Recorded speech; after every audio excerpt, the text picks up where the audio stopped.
Hello there, welcome to the Science Owl Station channel. Today we begin a slow, gentle descent into one of the most mysterious places on Earth, the deep ocean, a realm where sunlight fades, pressure builds, and time itself seems to move differently. Imagine yourself floating just beneath the surface of the sea. The water is calm, softly rocking, carrying the last traces of warmth from the day. Above you, sunlight scatters in shimmering ribbons, dancing and bending as waves pass overhead. But as we drift downward, slowly and without urgency, that familiar light begins to thin. Colors quietly disappear. Reds fade first, then oranges and yellows, until even blue retreats into a dim, silvery haze. So, before you get comfortable, take a moment to like the video and subscribe, but only if you genuinely enjoy what I do here. And as you settle in, I'd love for you to tell me in the comments where you're listening from tonight and what time it is there. Quiet room, perhaps, or maybe somewhere unexpected. Now, let your breathing soften as we continue downward. At around 200 meters beneath the surface, we enter what scientists gently call the twilight zone. Here, the sun has not completely vanished, but it no longer warms or illuminates. Instead, it arrives as a faint suggestion, a dim glow from above, like moonlight filtered through heavy clouds. Shadows stretch longer here, shapes blur. Vision becomes uncertain. For many creatures, this half-light is home, a place balanced delicately between day and night. Deeper still, beyond 1,000 meters, we cross an invisible boundary into what is often called the midnight zone. In this vast region, sunlight never reaches at all. Not at noon, not ever.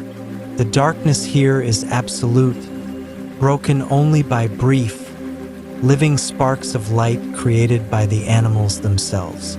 If you were to turn off every lamp, every screen, every distant city light on Earth, you might begin to imagine this kind of darkness. But even then, it would not quite compare. Temperatures drop quietly, hovering just above freezing. The water presses in from all sides, heavy and unyielding. And yet, this is not a dead place. Far from it. Below the midnight zone lies the abyssal depths, a name that sounds dramatic, but feels strangely fitting. The abyss stretches across much of the ocean floor, vast and flat, like an underwater desert that spans continents. Here, the seafloor lies 4 to 6 kilometers beneath the surface.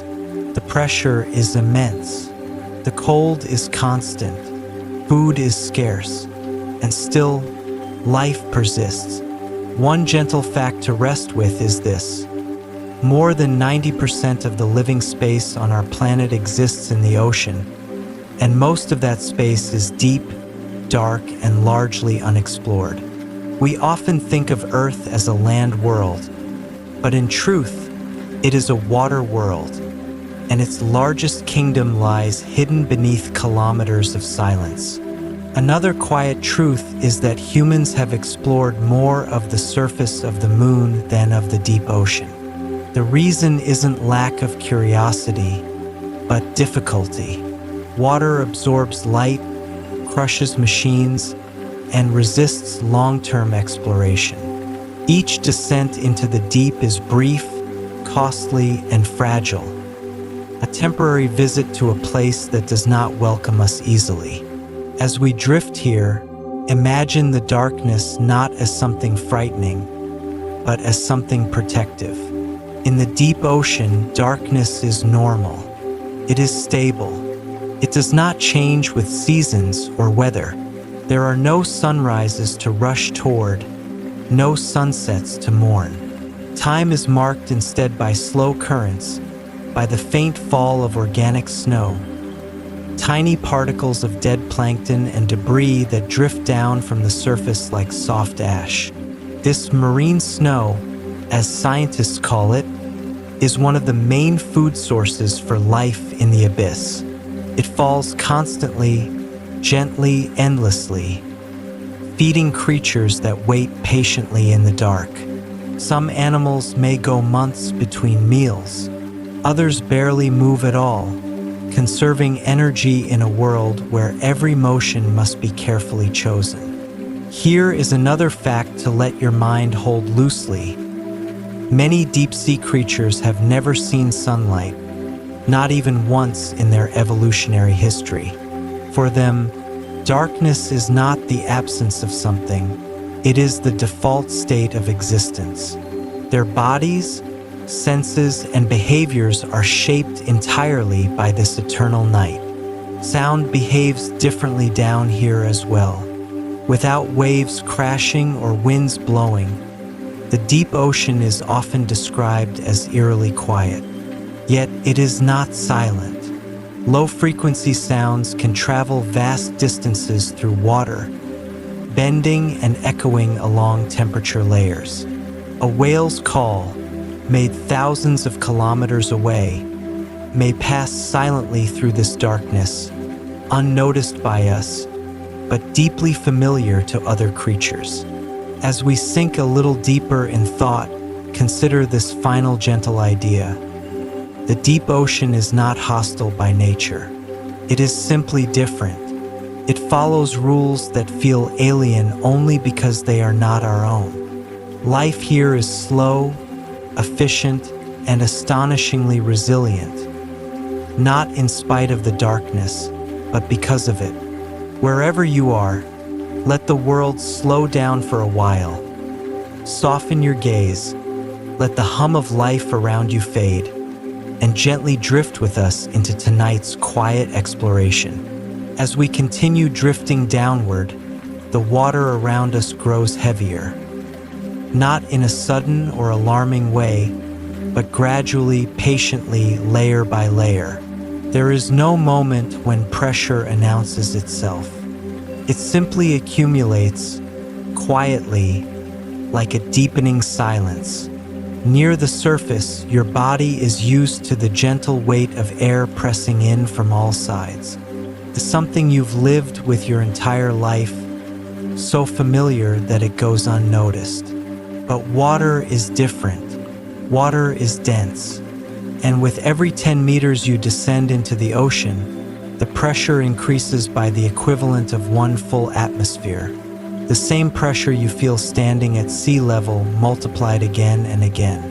By the time we reach 1,000 meters, the pressure is about 100 times greater than what you're feeling right now. At 4,000 meters, near the abyssal plane, the pressure is more than 400 times greater.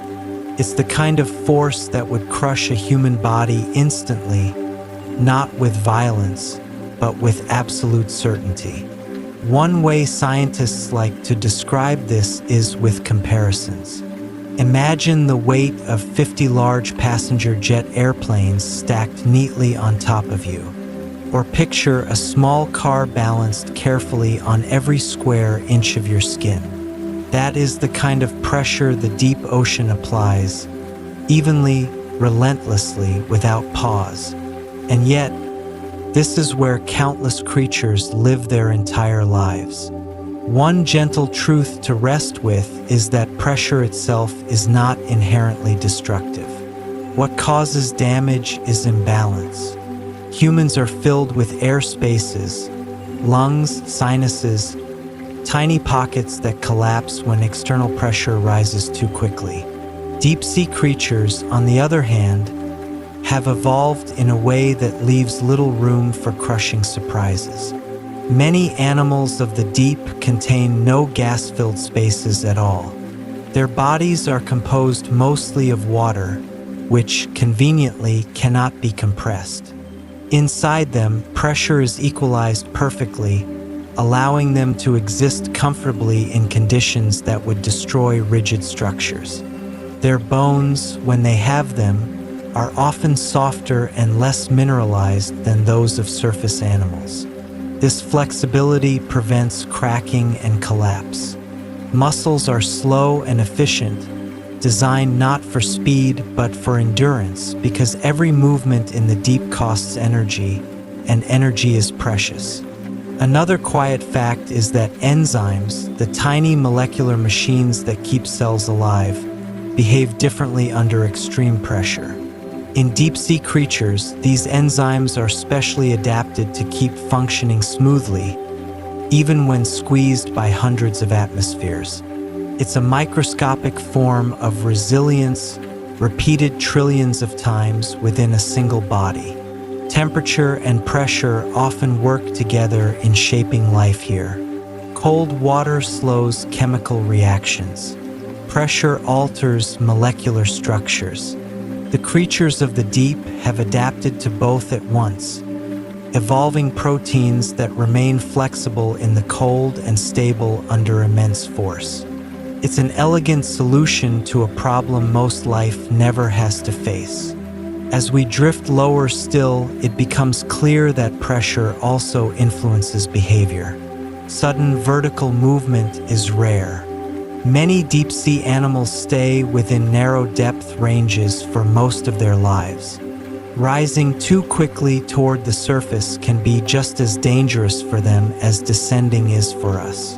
The world is carefully layered, and life respects those invisible boundaries. Submersibles built to explore these depths must mimic the same philosophy. Rather than resisting pressure with brute force, many are designed with spherical shapes, the most efficient way to distribute stress evenly. Even so, exploration is slow and cautious. Every dive is a reminder that the deep ocean does not forgive mistakes. Here's another calm, surprising thought. Pressure in the deep ocean is so constant that it may actually feel more stable than the surface world. There are no storms down here, no crashing waves, no sudden changes in weather. Once you reach a certain depth, conditions remain almost unchanged for centuries at a time. In this way, pressure becomes part of a quiet equilibrium. It defines the rules, but it also creates predictability. Life adapts not by fighting the force, but by flowing with it, yielding where resistance would fail. Some deep-sea fish have bodies so delicate that they would collapse under their own weight if brought to the surface. This isn't a flaw. It's a perfect match to their environment. Strength in the deep ocean is not about hardness or rigidity. It's about balance. As we pause here in this heavy, dark water, imagine what it would feel like if pressure were not something to fear, but something to belong to, a constant embrace, firm but steady, holding everything in place. For the creatures of the abyss, this pressure is not a threat. It is home.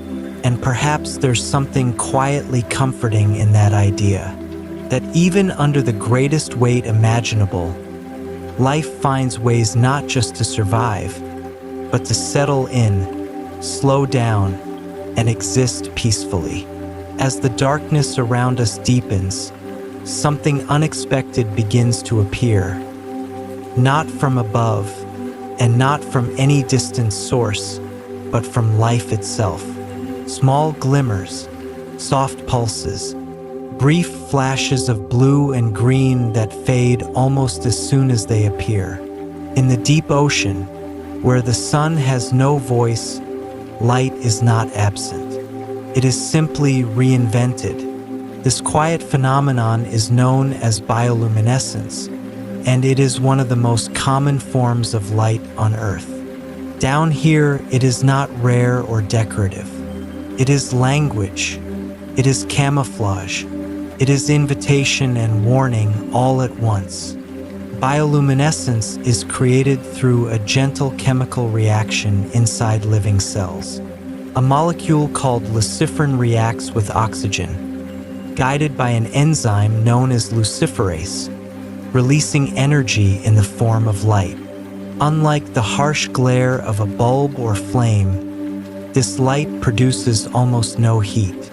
It is cold light, efficient, controlled, and perfectly suited for a world where wasting energy could mean starvation. One soothing fact to consider is that scientists estimate over 90% of deep-sea creatures are capable of producing light in some form. In this endless night, glowing is not unusual. It is normal. Darkness, here, is filled with quiet signals waiting to be noticed. The colors of this light are not chosen at random. Most bioluminescence appears blue or blue-green because these wavelengths travel the farthest through seawater. Red light, which fades quickly near the surface, becomes almost invisible at depth. Some predators take advantage of this by producing faint red light, allowing them to see prey without being seen themselves. For many animals, glowing is a way to find one another. In a place without landmarks or daylight, light becomes identity. A specific pattern of flashes may signal readiness to mate, helping individuals of the same species connect in an otherwise empty-seeming space. These luminous conversations happen silently, drifting through the water like slow thoughts. Others use light for deception. A sudden flash can startle predators, giving prey just enough time to vanish into the dark. Some creatures release glowing clouds, sacrificing a bit of light the way a squid releases ink, confusing attackers while the source slips away unseen. Then there are those who use light as bait. A faint, rhythmic glow in the distance may resemble a small, drifting organism. Curious fish move closer, drawn in by what looks like an easy meal. Only when it's too late do they realize the light belongs to something much larger, something waiting patiently in the dark. In the deep ocean, hunger is constant, and light is often the promise of food. Another gentle truth is that bioluminescence can also erase shadows. Some animals produce light on their undersides to match the faint glow coming from above, effectively canceling out their silhouette when seen from below. This technique, known as counterillumination, allows them to disappear in plain sight, glowing not to be seen but to avoid being noticed. As we drift among these soft sparks, it's easy to imagine the deep sea as a kind of inverted sky. Where we expect stars above us, they appear instead all around, blinking, pulsing, and fading in slow rhythms, not fixed in place but alive, moving. Unlike the night sky, though, this light responds to touch, a passing current, a nearby movement. Even the brush of another creature can trigger brief flashes. In some regions, divers describe the sensation of swimming through living constellations, each motion traced by gentle streaks of light. Bioluminescence also helps scientists explore the deep. Cameras often capture flashes when animals react to the presence of submersibles, revealing life that would otherwise remain invisible. In this way, the deep ocean lights itself briefly when observed, like a shy presence acknowledging a visitor. As we linger here, let this idea settle softly. In the absence of the sun, life does not surrender to darkness. It adapts, creates its own glow, quiet, purposeful, and fleeting. The deep ocean is not lit continuously. It flickers, it whispers in light.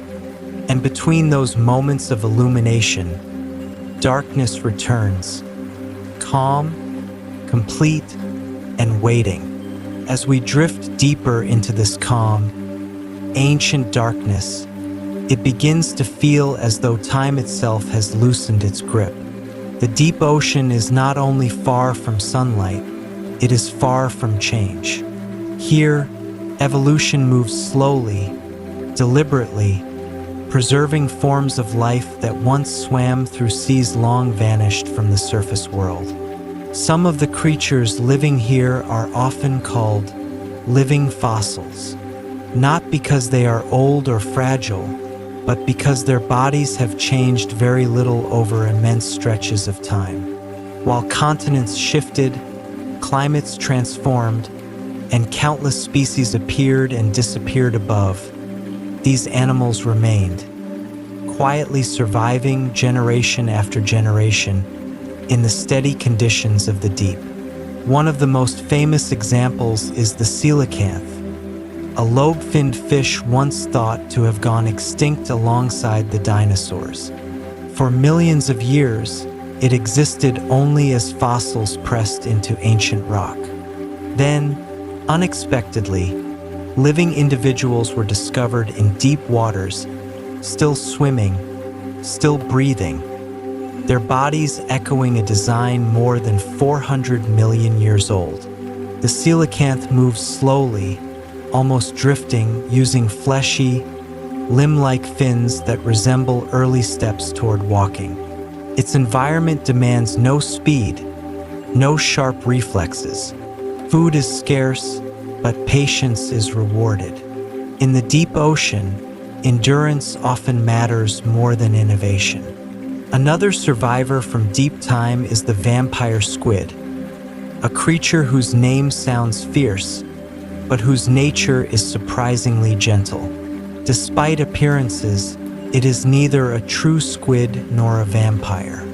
Instead, it glides quietly through oxygen-poor waters, feeding not on live prey, but on drifting organic debris, tiny fragments of life falling from above. The vampire squid has mastered stillness. When threatened, it does not flee. It folds its arms inward, revealing a cloak-like web lined with soft, glowing points. This display is not an attack, but a distraction. A slow, hypnotic moment that allows the animal to remain exactly where it is, conserving precious energy. These ancient creatures remind us of another soft truth. Extinction is often driven by instability, sudden climate shifts, rapid environmental change, competition. The deep ocean, by contrast, has remained remarkably stable for millions of years. Cold, dark, and consistent, a refuge where survival favors calm efficiency rather than constant adaptation. Some deep-sea sharks, too, show traits that feel almost prehistoric. Frilled sharks, with their eel-like bodies and rows of needle-shaped teeth, resemble fossilized forms from ancient oceans. They move slowly, ambushing prey rather than chasing it, a strategy unchanged for ages. Even the deep sea itself carries the weight of history. Sediments accumulate slowly, layer by layer, recording distant events like volcanic eruptions and asteroid impacts. Above these silent records, creatures drift, living continuations of lineages older than forests, older than birds, older than flowers. One particularly soothing fact is that some deep-sea animals may live extraordinarily long lives. With slow metabolisms and few predators, certain species grow gradually and age quietly. Time here stretches out. A century may pass without urgency. As we float among these survivors, it becomes clear that progress is not always about change. Sometimes it is about finding a form that works and keeping it. In the deep ocean, evolution often whispers instead of shouting. Let that thought settle gently. While the surface world races forward, the abyss remembers. It holds on to shapes and strategies that once ruled ancient seas, preserving them not in stone, but in motion. Here, in this timeless water, the past is not gone. It is still swimming, As we continue our quiet journey through the deep, a familiar word may drift into your thoughts: shark. At the surface, the idea often carries urgency, speed, and sharp movement. But in the deep ocean, sharks follow very different rules. Here, they are not rulers of chaos, but slow wanderers of the dark, shaped by patience rather than pursuit. Deep-sea sharks tend to move gently, conserving energy in a world where meals are rare and effort must be measured carefully. Their bodies are often softer, their muscles less dense, their movements unhurried.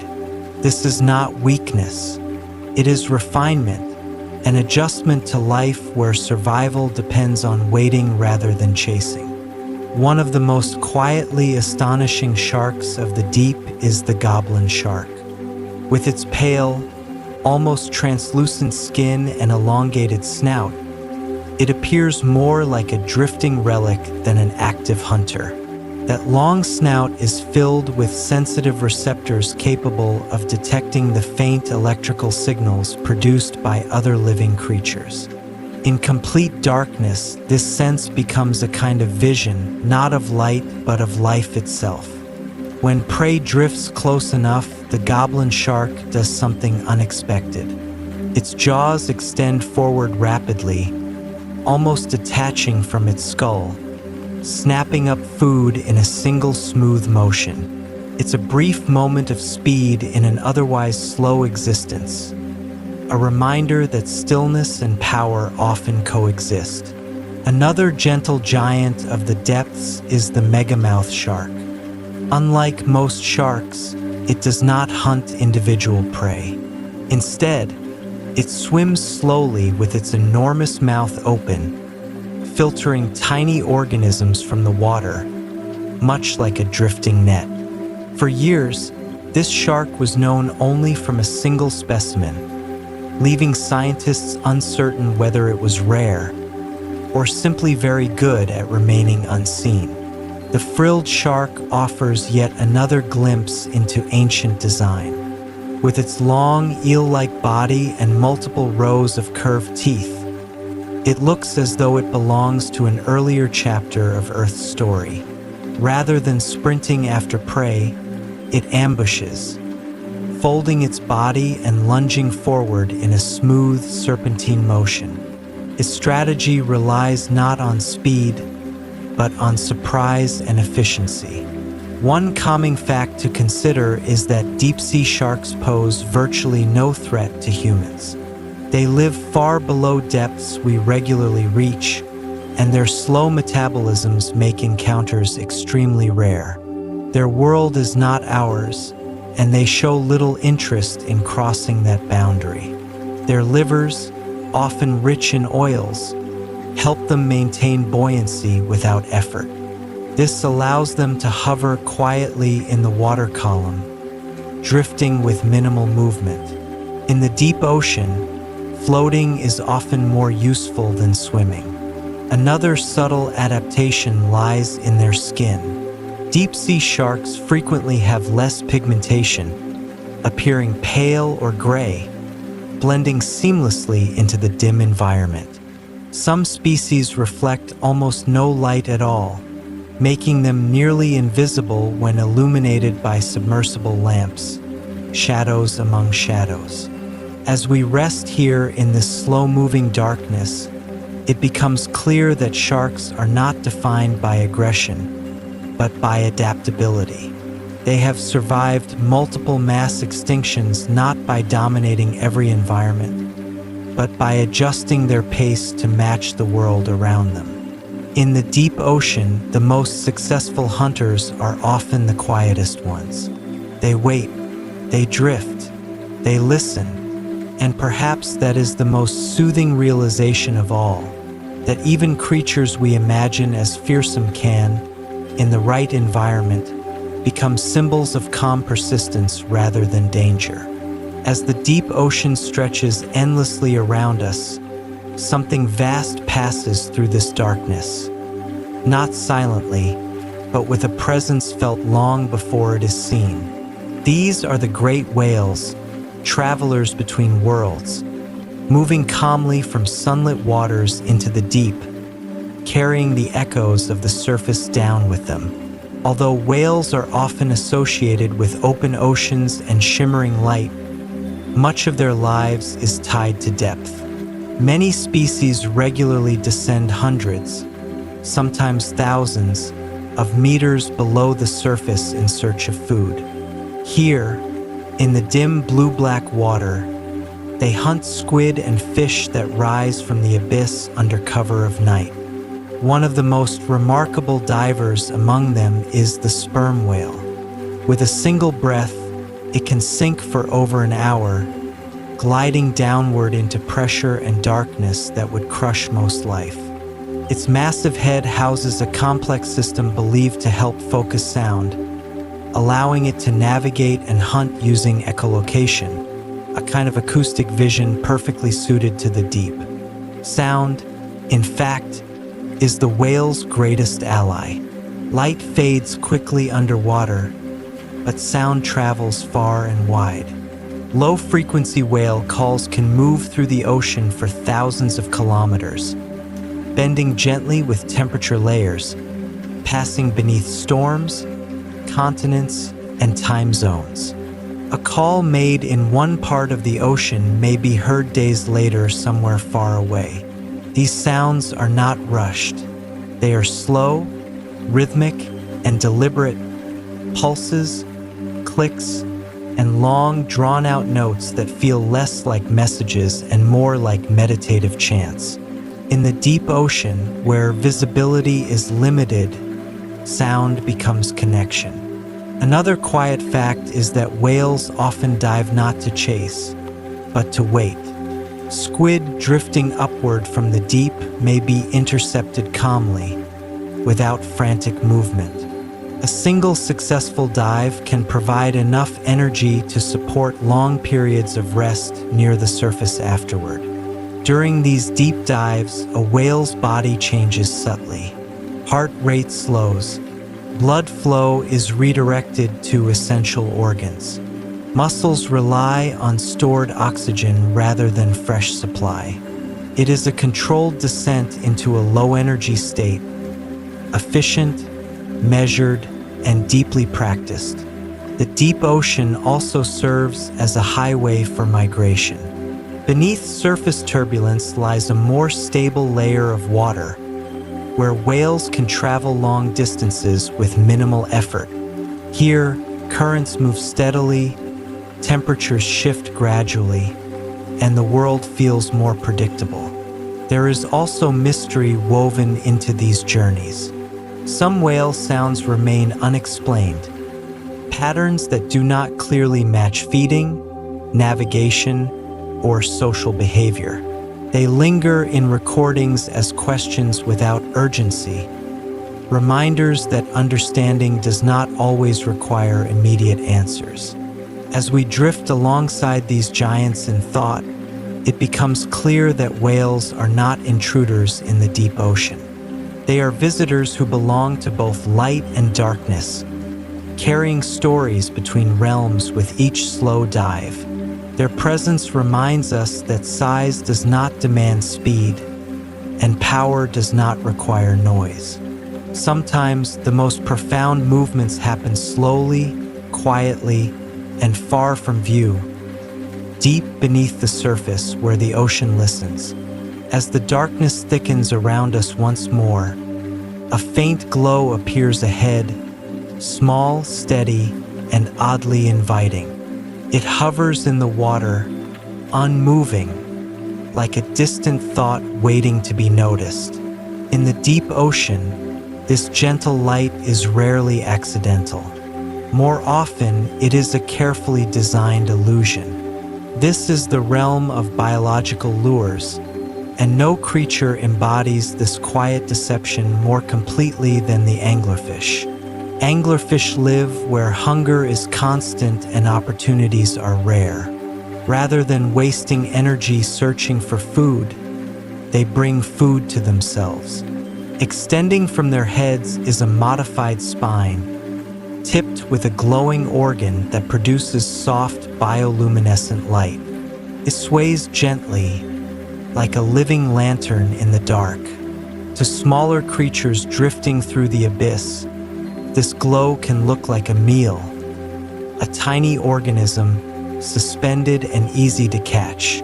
Drawn closer by curiosity or hunger, prey approaches slowly, unaware that the light is attached to something waiting with infinite patience. When the moment arrives, it happens quickly. A sudden opening of the mouth, wider than seems possible. A brief rush of water, and then stillness returns as if nothing happened at all. In the deep ocean, efficiency often replaces drama. One soothing fact is that the glow of the anglerfish is not produced by the fish alone. In many species, the light comes from symbiotic bacteria living inside the lure.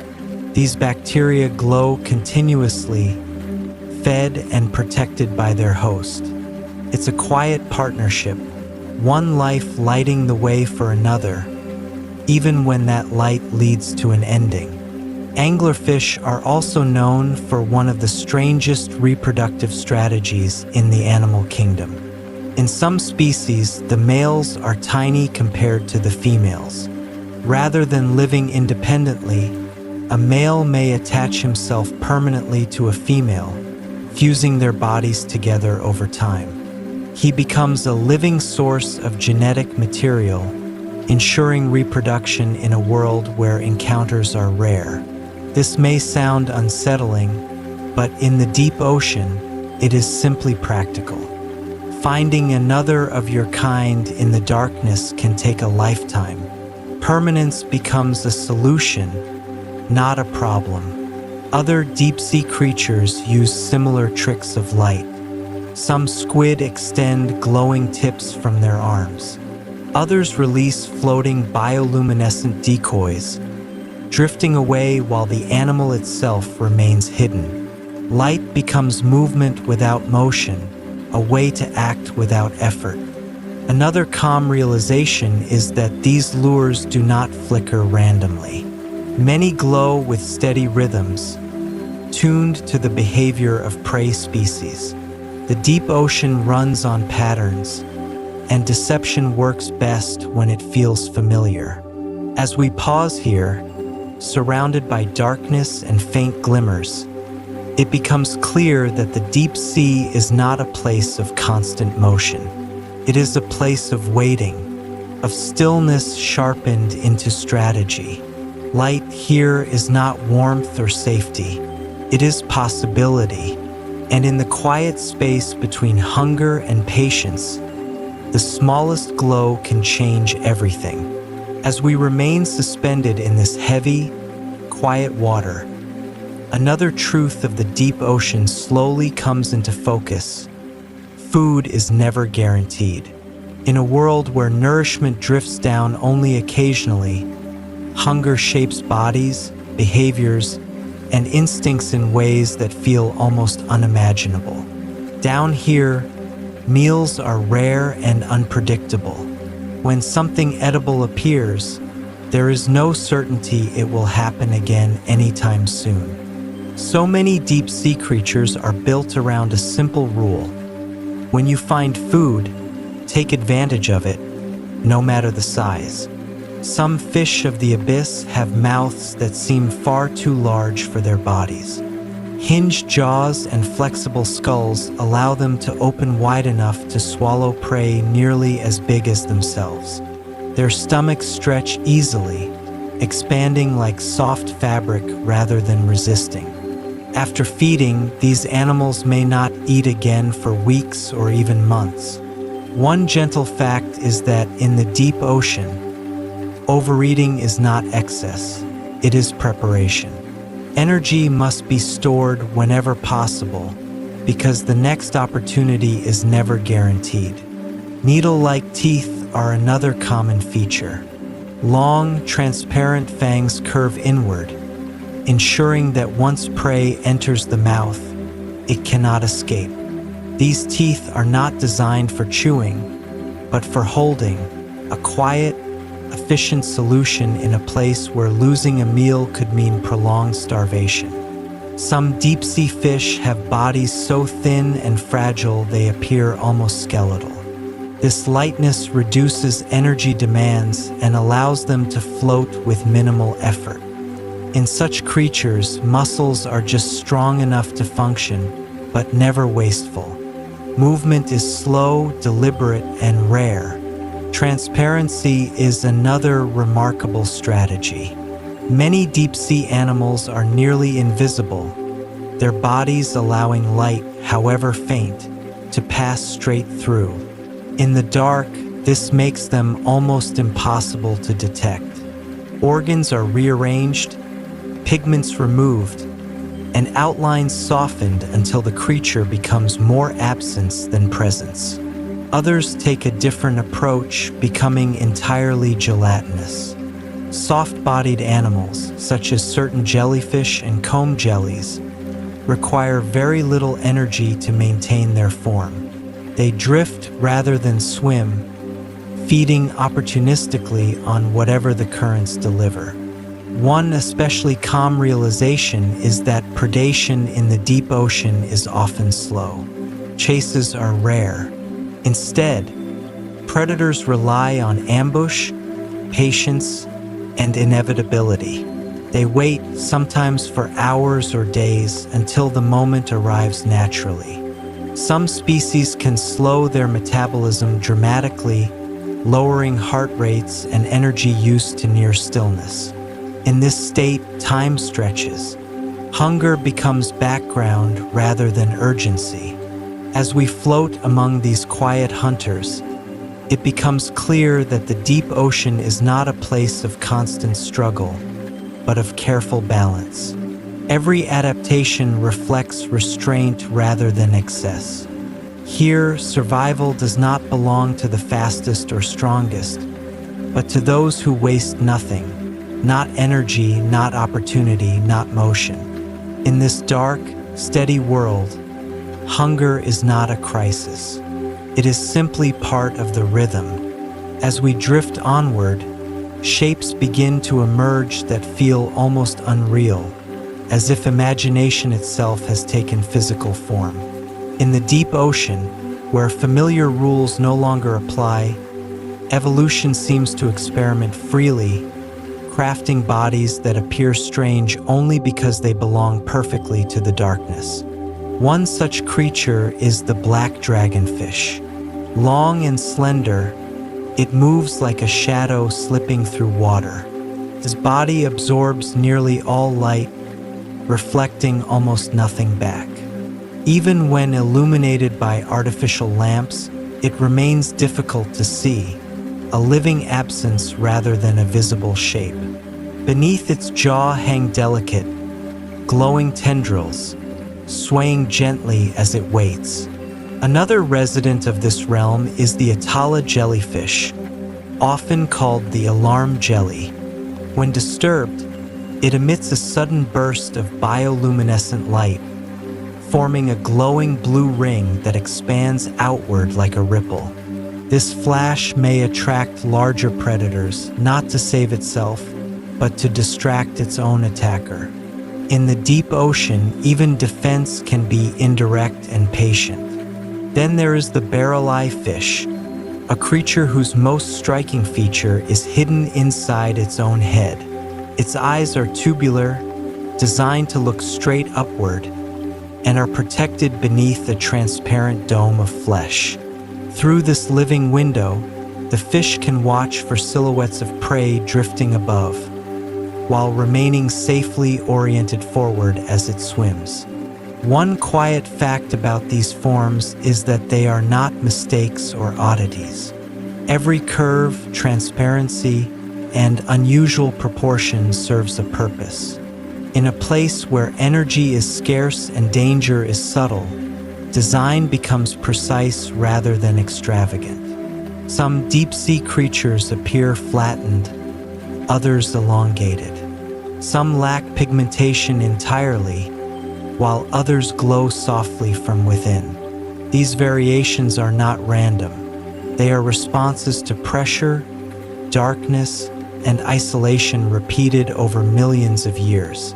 There are fish with mouths permanently agape, teeth visible even when closed.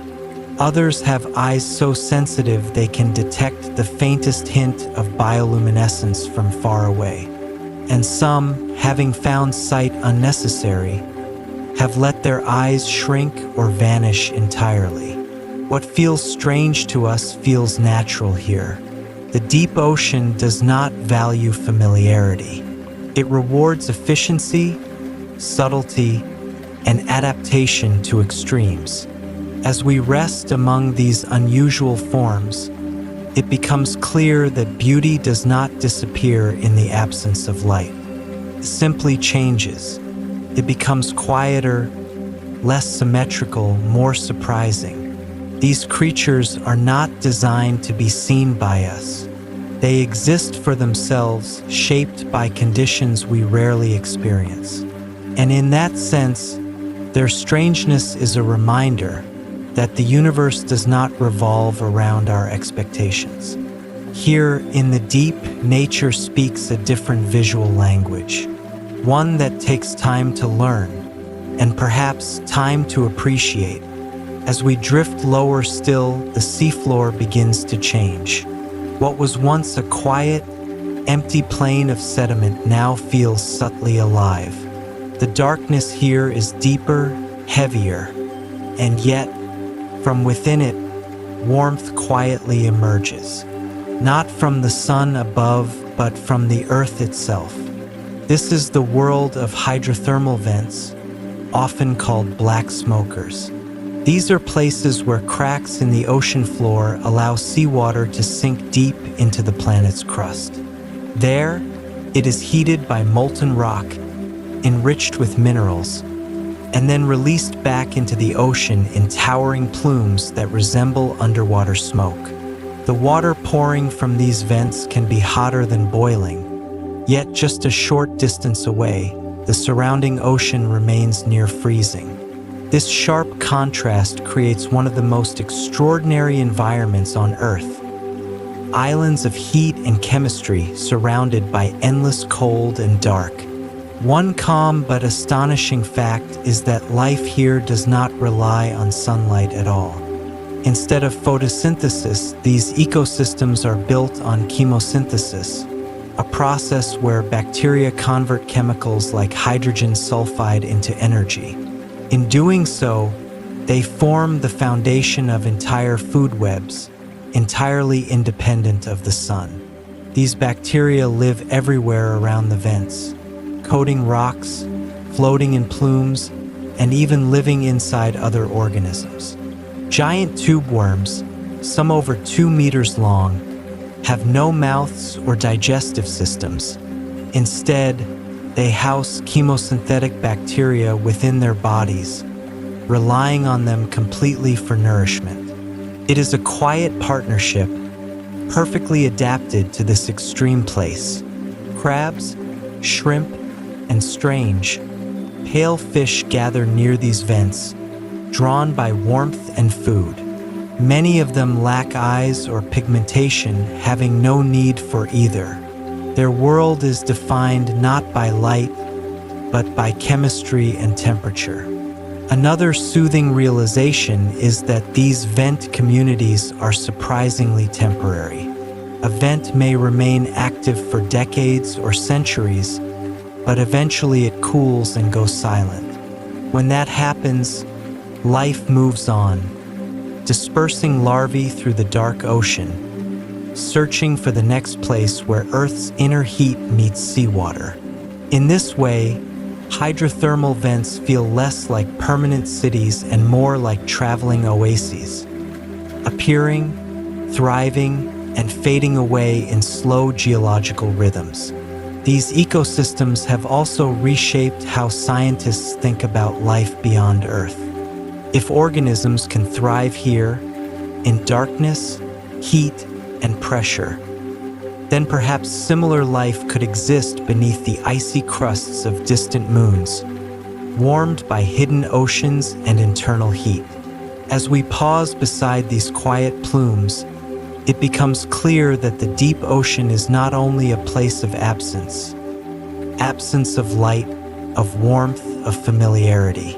It is also a place of creation. Energy rises from below, life gathers, and entire worlds form without ever seeing the sky.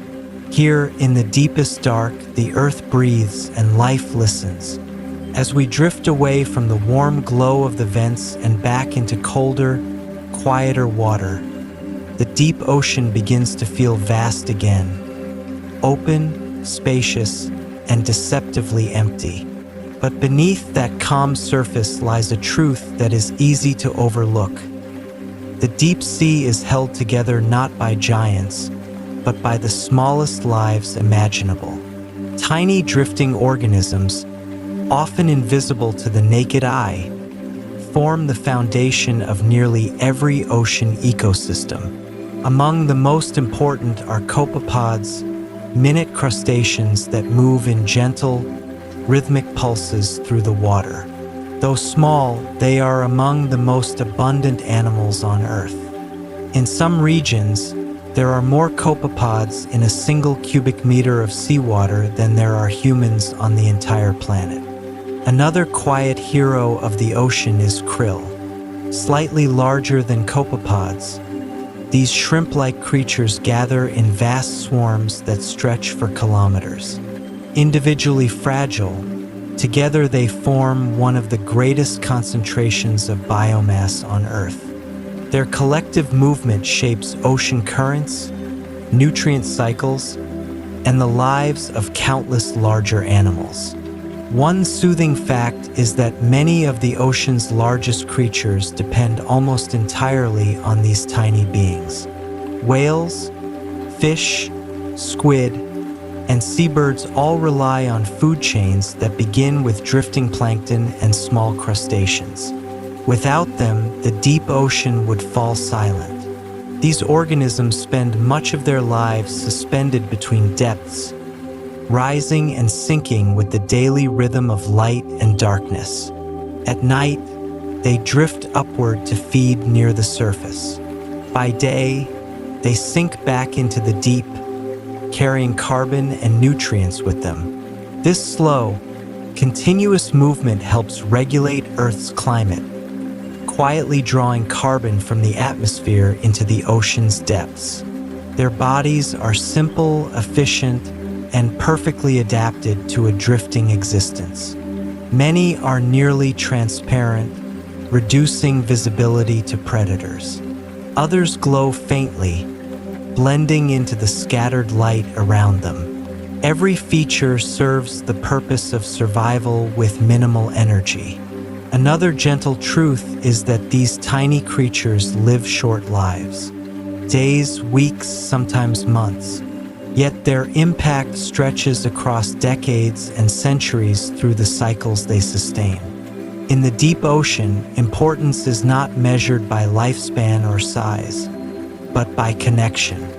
As we linger here among these unseen currents of life, it becomes clear that the deep sea is not supported from the top down.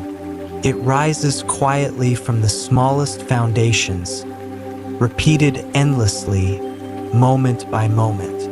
These drifting lives may never be noticed individually, but together, they hold the ocean together, softly, steadily, without recognition. As we continue drifting through the deep, the water around us begins to feel softer somehow, less defined, more fluid, as if the boundaries between shapes are gently dissolving. In this quiet space, we encounter the jellyfish of the deep ocean, creatures that seem less like animals and more like thoughts made visible. Jellyfish have no bones, no hearts, and no brains in the way we usually imagine them. And yet, they survive, drift, and respond with a calm efficiency that feels perfectly suited to the darkness. Many deep-sea jellyfish are nearly transparent, their bodies allowing the faintest traces of light to pass through without resistance. One of the most mesmerizing groups is the cone jellies or ctenophores. Instead of pulsing like typical jellyfish, they move using rows of tiny hair-like structures called cilia. As these cilia beat in sequence, they scatter light into subtle rainbow patterns, creating the illusion of shifting colors gliding through the dark water. It is not bioluminescence, but diffraction, a quiet optical trick that feels almost magical. Then there is the so-called UFO jellyfish, named for its smooth, dome-like shape and long, trailing arms. When illuminated briefly by submersible lights, it appears to hover in place, serene and unhurried, as if observing rather than traveling. Its movements are slow, deliberate, and minimal, conserving energy in a world where every pulse matters. Another remarkable species is the crown jellyfish. When threatened, it produces rings of bioluminescent light that travel around its body like ripples, fading gently into the dark. This display may confuse predators or simply signal presence in a space where visibility is fleeting.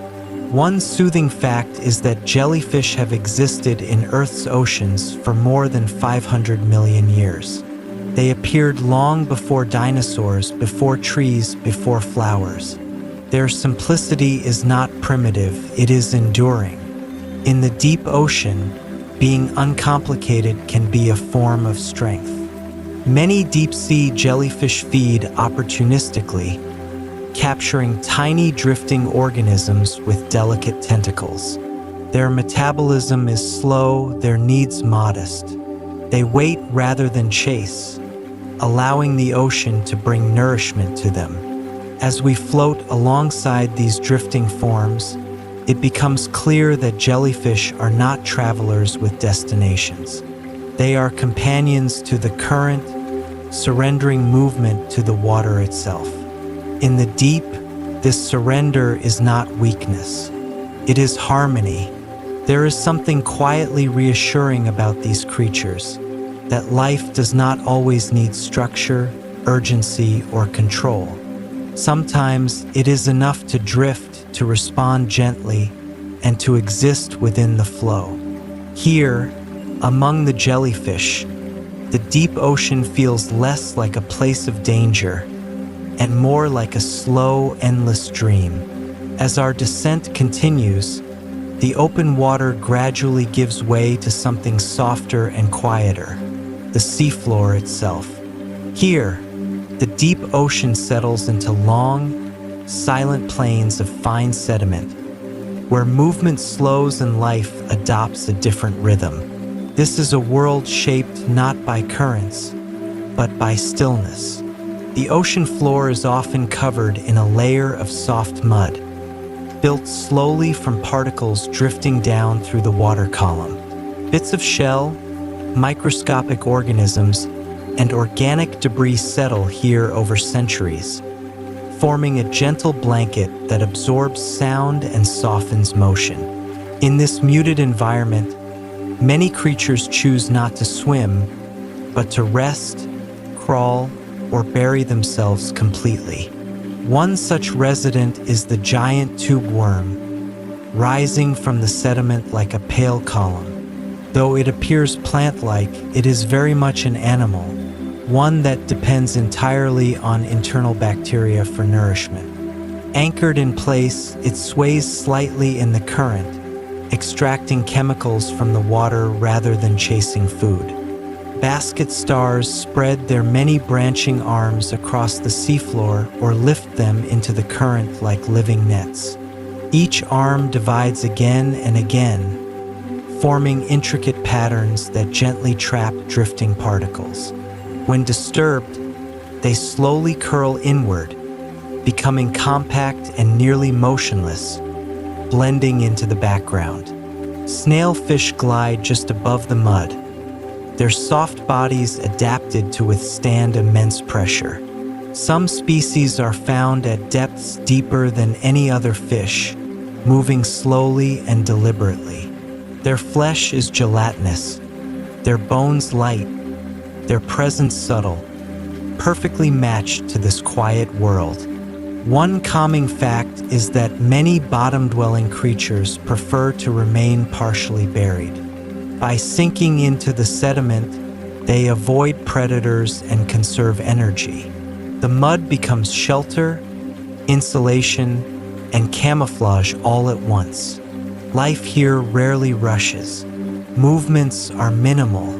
Gestures are slow. Even feeding can involve waiting days or weeks for the right moment. In the deep ocean's benthic realm, patience is not learned. It is required. The seafloor also records time in a unique way. Each thin layer of sediment marks passing years, capturing distant events like volcanic eruptions or plankton blooms far above. While creatures move slowly across its surface, the ground beneath them holds memories stretching back millennia. As we rest here, surrounded by soft darkness and fine silt, it becomes clear that the ocean floor is not empty or lifeless. It is simply calm, a place where existence unfolds gently, close to the earth itself. Here, in the kingdom of mud and shadow, life does not strive upward, settles in and remains. As we remain close to the ocean floor, the darkness feels thicker here, not heavier, but quieter, as if the world has learned how to hide within itself. In the deep sea, survival often depends not on strength or speed, but on the ability to disappear. Camouflage in the abyss is subtle and refined. There are no bright colors to blend into, no sunlight to cast clear shadows. Instead, concealment is achieved through absence of color, of reflection, of form. Many deep-sea creatures are nearly transparent. Their bodies allow the faintest traces of light to pass straight through, leaving behind no clear outline to follow. Organs are rearranged carefully, pigments reduced or eliminated, until the animal becomes almost indistinguishable from the water itself. In the dark, this is one of the most effective forms of invisibility. Others use a strategy known as counterillumination. These animals produce soft bioluminescent light on the underside of their bodies, matching the faint glow from above. To a predator looking upward, the creature's silhouette simply vanishes, erased by its own gentle glow. It is camouflage made of light rather than shadow. Some inhabitants of the deep take their disguise even further, shaping their bodies to resemble the seafloor itself. Flattened forms blend into sediment. Rough textures mimic rock and debris. When resting motionless, these creatures are not hiding behind the environment. They are becoming part of it. One soothing fact is that many deep-sea animals spend long periods completely still. Motion draws attention. Stillness, in contrast, is safety. By remaining quiet and patient, they allow the ocean to move around them without notice. There are creatures that appear dark not because they lack light, but because they absorb it. Certain deep-sea fish have skin so black it reflects almost nothing, even when illuminated by bright submersible lamps. This near-total absorption removes visual cues, leaving predators with nothing to lock onto. Camouflage here is not about deception in the dramatic sense. It is about harmony, matching the environment so closely that distinction fades away. In the deep ocean, the most successful creatures are often those that seem barely present at all. As we linger in this quiet invisibility, it becomes clear that hiding does not always mean fear. Sometimes it is simply an efficient way to exist, to conserve energy, to wait, to remain unnoticed in a world where attention can be costly. Here, in the vast darkness, being unseen is not a flaw. It is a skill perfected over millions of years, a gentle agreement between life and shadow. As we drift a little farther into the deep, it becomes clear that darkness does not mean blindness. In fact, for many creatures here, seeing is more specialized, more deliberate, and more sensitive than anything found at the surface. Vision in the deep ocean is not about clarity, it is about possibility. Some animals possess eyes that seem impossibly large for their bodies. These oversized eyes gather every available particle of light, allowing their owners to detect faint glimmers of bioluminescence from remarkable distances. In a place where light appears only briefly and without warning, missing even a single flash could mean missing a meal or a warning. Other creatures take a different approach. Their eyes are shaped like tubes, pointed upward rather than forward. This design allows them to scan the water above for silhouettes, the dark shapes of prey drifting faintly against the barely brighter water overhead. The barrel-eye fish, with its transparent dome, is one of the most elegant examples of this upward-looking world. One gentle fact is that deep-sea eyes are often tuned to very specific colors of light. Blue wavelengths travel farthest underwater, so many eyes are optimized to detect only those frequencies. Red, yellow, and green become irrelevant at depth, fading into functional invisibility. And yet, not all creatures choose to see. In the deep ocean, some animals have reduced eyes or no eyes at all. For them, vision is unnecessary. Maintaining eyes costs energy, and in a world where light rarely appears, that energy can be better spent elsewhere. Instead, these creatures rely on other senses. Vibrations, pressure changes, chemical traces drifting through the water. Some fish can detect the faint electrical signals produced by the muscles and nerves of other animals. Others are exquisitely sensitive to movement, able to feel distant disturbances through subtle shifts in water pressure. In the deep, sensing replaces seeing, and awareness becomes a full-body experience rather than a visual one. There is something quietly reassuring in this variety. Sight is not treated as a requirement, but as an option. Each species chooses the sensory tools that best match its environment, discarding what it does not need. Another calm realization is that darkness itself can be protective. Without constant visual input, the world becomes simpler. Fewer distractions, fewer false signals. The deep ocean does not overwhelm its inhabitants with information. It offers just enough. As we pause here, imagine what it might feel like to perceive the world without sharp outlines or constant light, to sense presence rather than appearance, to move through space guided by subtle signals instead of bright images. In the deep ocean, vision is not about dominance or distance. It is about attunement, seeing only what matters, and letting the rest fade quietly into the dark. As the deep ocean settles into its quiet rhythm, something remarkable begins to happen. Not once, but every single day. Without announcement, without sound, billions of living beings begin to move.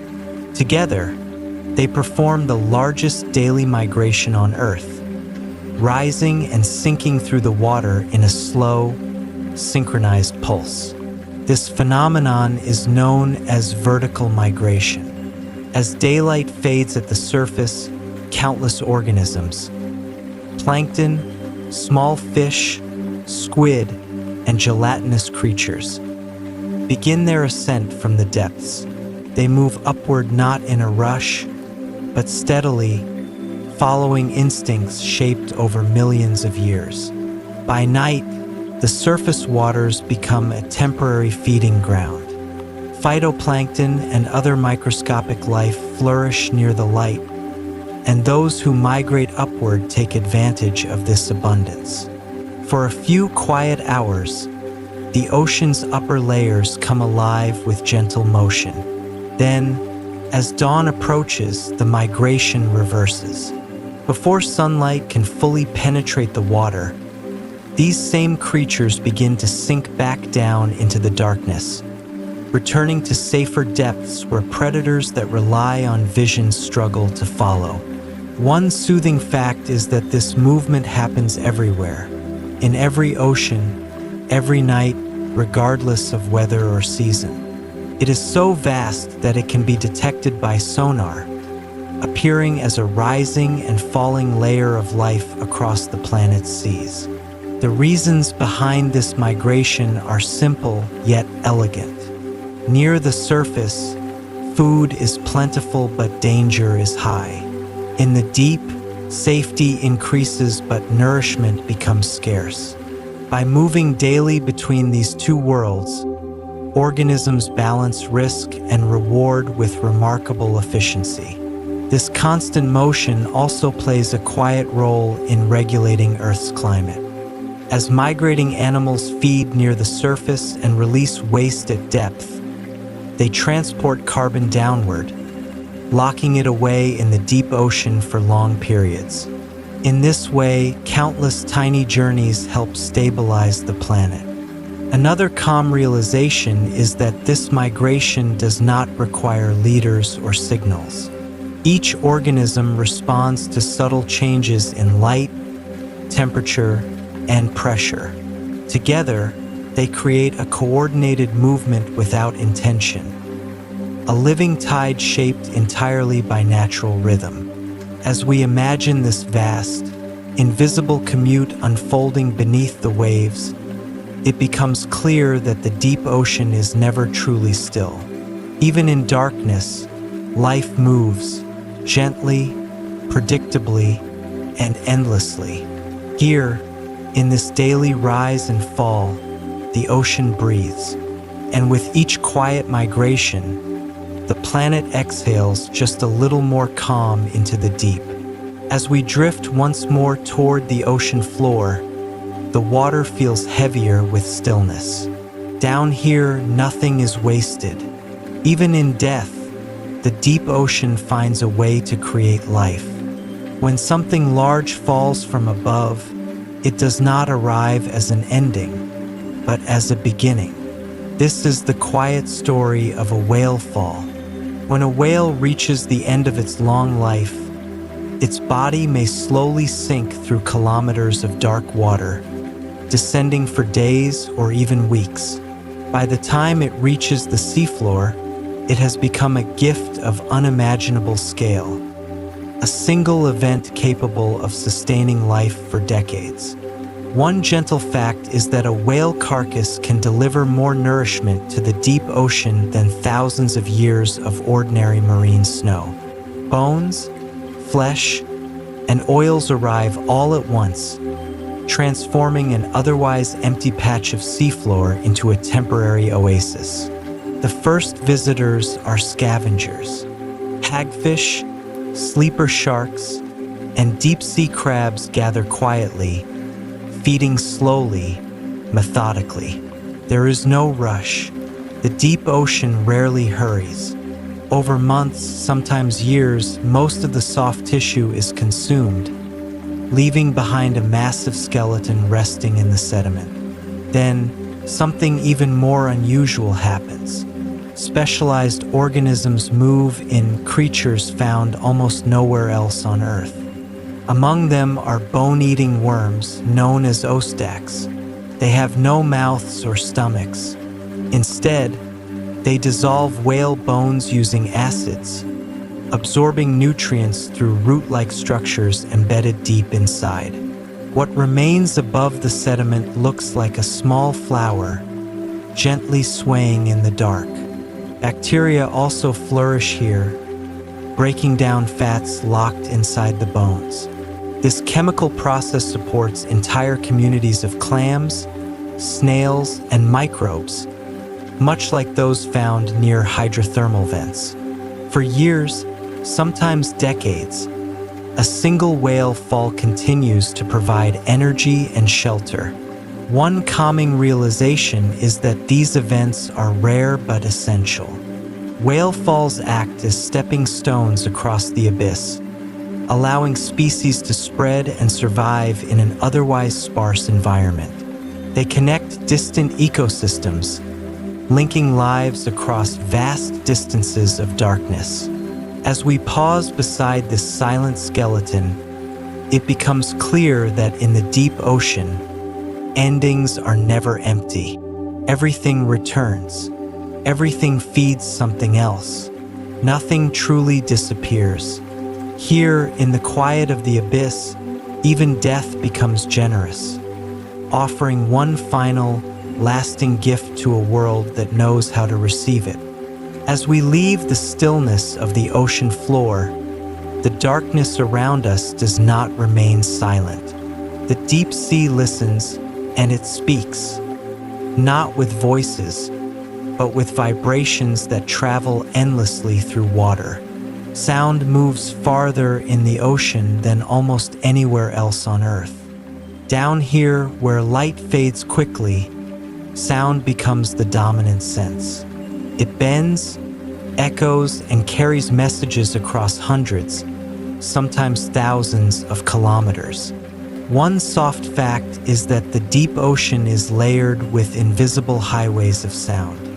Certain depths create channels where sound waves travel efficiently, trapped between layers of pressure and temperature. A single noise can glide across entire ocean basins, unnoticed by the surface world. Some of the most famous deep-sea sounds were discovered by accident. In the 1990s, underwater microphones recorded an extremely loud, low-frequency signal known as the bloop. At first, it puzzled scientists. Its strength was comparable to large geological events. Over time, the mystery settled into something calmer. The bloop is now believed to have been caused by ice cracking and shifting in Antarctica. Even so, its eerie tone reminds us how unfamiliar the ocean's soundscape can feel. Whales, too, fill the deep with sound. Blue whale calls are among the loudest biological noises on Earth, powerful enough to travel across entire oceans. These low-frequency songs are not rushed or frantic. They unfold slowly, like long breaths, moving through water with quiet persistence. Some deep-sea fish create sounds we cannot easily hear, faint clicks, hums, and pulses. Others rely on vibrations alone, sensing movement through their bodies rather than through ears. In total darkness, sound becomes touch. Another gentle truth is that the ocean has grown louder over time. Ships, sonar, and industrial activity add constant background noise, altering the ancient acoustic environment. For animals that navigate, hunt, and communicate by sound, this change can be deeply disruptive. Yet even within this growing noise, natural sounds continue their timeless rhythms. Icebergs crack, seafloor shifts. Rain striking the ocean's surface sends delicate vibrations cascading downward, like a whisper from the sky. As we pause and listen, we realize the deep ocean is never truly quiet. It hums with life, geology, and motion. A vast, unseen orchestra performing without an audience. In this darkness, sound becomes memory, warning, comfort, and connection. And long after light disappears, the ocean keeps speaking, softly, endlessly, into the deep. As we rise slowly from the abyss, a different presence begins to appear, unfamiliar, sharp-edged, and out of place. In a world shaped by patience and geological time, traces of humanity have quietly arrived. Human encounters with the deep ocean are rare and fleeting. Only a handful of crude submersibles have ever reached the deepest parts of the sea. When they do, the experience is often described as humbling, a brief visit to a realm that does not notice our presence. One calm fact is that most deep-sea discoveries come from moments of chance. A remotely operated vehicle drifts past something unexpected, a translucent creature never recorded before, a glowing spiral of life, or an animal moving in a way no one has seen. Yet alongside these discoveries, something else appears. Plastic bags, fishing lines, and metal debris have been found even in the deepest ocean trenches. These objects arrive silently, sinking slowly through the water column until they reach places untouched by sunlight or human footsteps. Some deep-sea animals now use our waste as habitat. Hermit crabs shelter in plastic containers. Bacteria form colonies on artificial surfaces. Life adapts even when it should not have to. Another gentle realization is that the deep ocean changes slowly, but damage lasts a very long time. Low temperatures and high pressure mean that many pollutants break down far more slowly than they would at the surface. What sinks today may remain for centuries. There have been moments of direct contact that feel almost unreal. Divers describe fish approaching submersibles with curiosity, not fear. In a world without human predators, machines become strange, glowing visitors rather than threats. Mining, too, is beginning to reach downward. Plans to extract minerals from the seafloor raise quiet concerns among scientists. The deep ocean recovers slowly. Disturbing it may erase ecosystems before we fully understand them. Still, awareness grows. Each expedition reveals not only new species, but new responsibilities. To explore the deep is to realize how little margin for error we have. As we look back into the darkness below, one truth settles gently. Even the most remote places on Earth are no longer truly distant from us. The deep ocean remembers what we leave behind, and in its silent patience, it waits, not with judgment, but with consequence. As our journey through the deep ocean comes to a slow, gentle close, one feeling remains above all others: humility. For all our technology, our maps, and our questions, the vast majority of this world still lies beyond our understanding. One quiet fact is that humans have explored less than 5% of the global ocean. That means most of the planet's largest habitat remains unseen, unrecorded, and unnamed. New species are still being discovered with almost every deep-sea expedition. Down here, evolution follows rules very different from those at the surface. Time moves slowly. Energy is precious. Life adapts not for speed or beauty, but for endurance. Many deep-sea creatures may live for centuries, growing gradually in a world where change is rare. The deep ocean also reminds us how interconnected Earth truly is. Carbon cycles, climate regulation, and oxygen production are all influenced by processes unfolding far below the waves.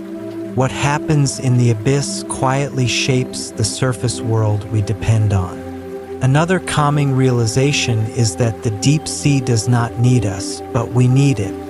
Its ecosystems stabilize the planet, buffer extremes, and support life in ways that remain only partly understood. Yet this world is fragile in its own way. Recovery here takes decades, sometimes centuries. A single disturbance can echo far into the future. Protecting the deep ocean means respecting timelines much longer than our own.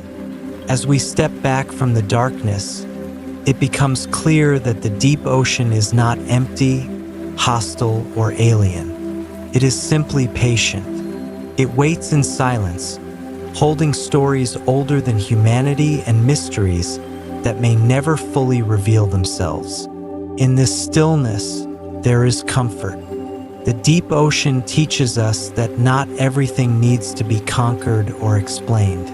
Some places exist to remind us how small we are and how extraordinary the planet beneath our feet truly is. This is not the end of the story. It is only the edge of the unknown. Even after our final words fade, the deep ocean continues exactly as it always has. Far below the surface, lights blink softly in the dark. Creatures drift, migrate, hunt, and rest. Pressure presses gently but endlessly. Time stretches. Nothing rushes. Nothing pauses. One soothing truth is that the deep ocean does not experience night and day the way we do. Its rhythms are slower, guided by tides, chemistry, and gravity rather than clocks or calendars. What feels eternal to us is simply normal down there. Somewhere in the abyss right now, a creature is being born that may never see sunlight and never need to. Somewhere else, something ancient is finishing a life that began before human history was written. Both moments are equally quiet. The deep ocean is Earth's memory. It stores carbon, heat, and stories of extinction and survival. Long after cities change and coastlines shift, the abyss remains, calm, cold, and watching. If there is comfort in these sleepy facts, it is this: the planet is larger than our worries. Life is older than our fears, and silence can still be full of meaning. So when sleep comes, imagine that below you, beneath continents and waves, an entire world is drifting peacefully in the dark, just as it has for millions of years. No urgency, no noise, just the steady breath of the deep. Sleep well. The ocean is keeping watch.